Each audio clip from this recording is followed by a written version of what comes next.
Bonsoir et bienvenue dans votre grande édition d'information du soir sur la zone TV. Covid-19 dicte toujours sa loi. Le Sénégal a enregistré ce lundi 42 nouvelles contaminations, 6 cas issus de la transmission communautaire, 37 cas graves, 63 patients hospitalisés ont été déclarés guéris, suivant le point avec le directeur de la prévention du ministère de la Santé, El Hadji Mamadou Ndiaye. Numéro 155 du ministère de la Santé et de l'Action sociale de ce lundi 3 août 2020. Nous avons reçu les résultats des examens virologiques ci-après.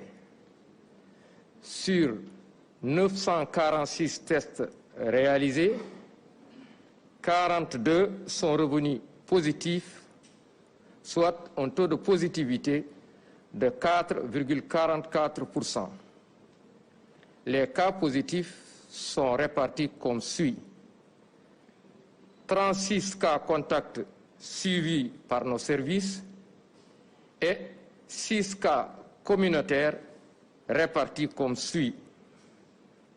Almadi 1, Guédiawaye 1, Kolda 1, Mariste 1, Mbaké 1 et Ziguinchor 1. 63 patients hospitalisés ont été contrôlés négatifs et déclarés guéris. 37 cas graves sont pris en charge dans nos services de réanimation. 2 décès ont été enregistrés ce dimanche 2 août 2020. L'état de santé des autres patients est stable. À ce jour, 10 386 cas ont été déclarés positifs, dont 6 901 guéris, 211 décédés, et donc 3 273 patients sont actuellement sous traitement. Le ministère de la Santé et de l'Action sociale présente ses condoléances aux familles éplorées, souhaite un prompt rétablissement aux patients encore dans nos services. Le ministère de la Santé et de l'Action sociale rappelle aux Sénégalais et aux autres hôtes qui vivent parmi nous de respecter les mesures barrières, surtout en cette période de retour des voyages suite à l'occasion de la fête de Tabaski, le port obligatoire de masques dans les gares et garages, mais également le lavage des mains avant même de rentrer dans sa maison. Je vous remercie de votre attention. Rappel à Dieu du Khalife général de Medina Baye, Cheikh Ahmed Tidiane Ibrahima Niass, est décédé hier des suites d'une courte maladie. Une semaine macabre pour le Sénégal avec la disparition de plusieurs autorités dont Mansour Kama et Ali Bourama Arona. Retour sur cette semaine macabre avec Abdoulaye Massali.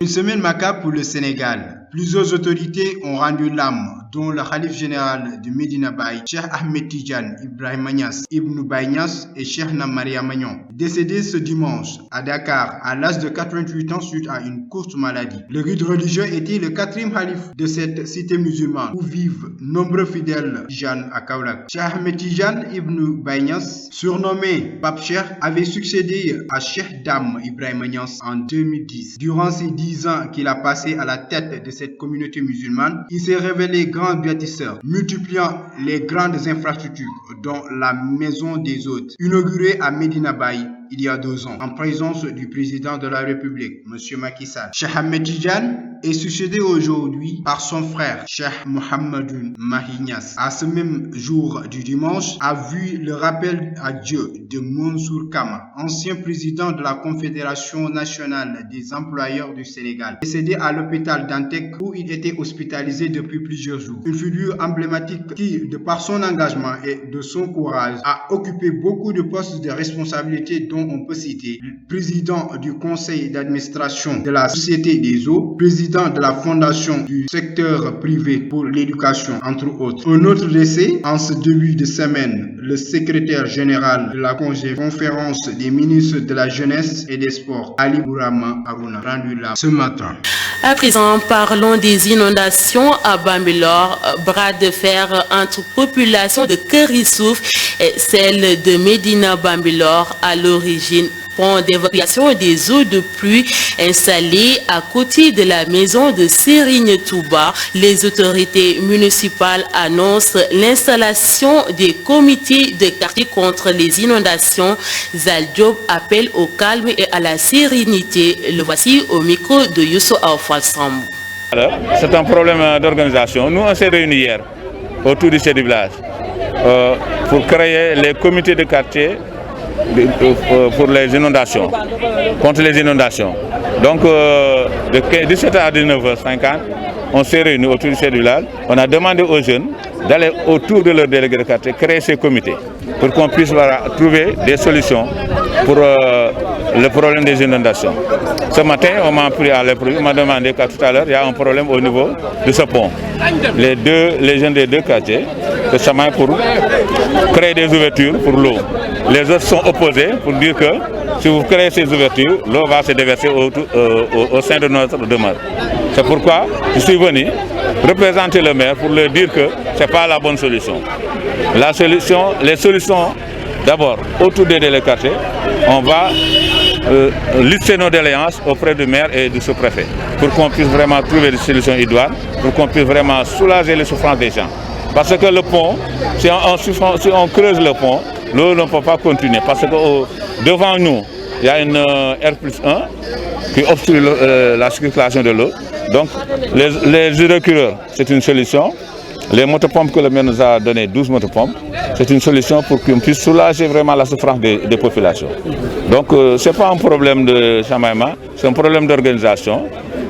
Médina Bambilor s'est opposé pour qu'on ne puisse pas creuser le pont, parce que l'eau va se déverser auprès de leur maison. Ceux de Kër Issouf, ils se sont dit que vraiment ils ont des problèmes chaque année. Ils voulaient trouver une solution. Mais les solutions, vraiment, on leur a conseillé de les trouver autour de ce comité de quartier. Si les deux comités de quartier vraiment sont d'accord pour une solution, là c'est mieux que chacun veut travailler de son côté. Pour les jeunes de Kër Issouf, le combat va se poursuivre. Ils disent ne jamais recevoir de motopompe venant de la mairie. Ils comptent bloquer la route dans 3 jours si les autorités ne réagissent pas. Voici Modou Karadjo, porte-parole des jeunes de Kër Issouf, au micro de Youssouf Amani. De l'hivernage, nous depuis 10 ans, on est là, l'eau ne part pas. Chaque année, on est dans les inondations. Cette année-ci, on n'a même pas passé la fête de la Tabaski correctement. Parce que l'eau, quand on creuse pour tuer nos moutons, l'eau ne passe pas, sincèrement. C'est pour cela qu'on a décidé aujourd'hui de venir pour faire en sorte que l'eau passe au niveau du pont. Mais ici, ils sont confrontés à des problèmes.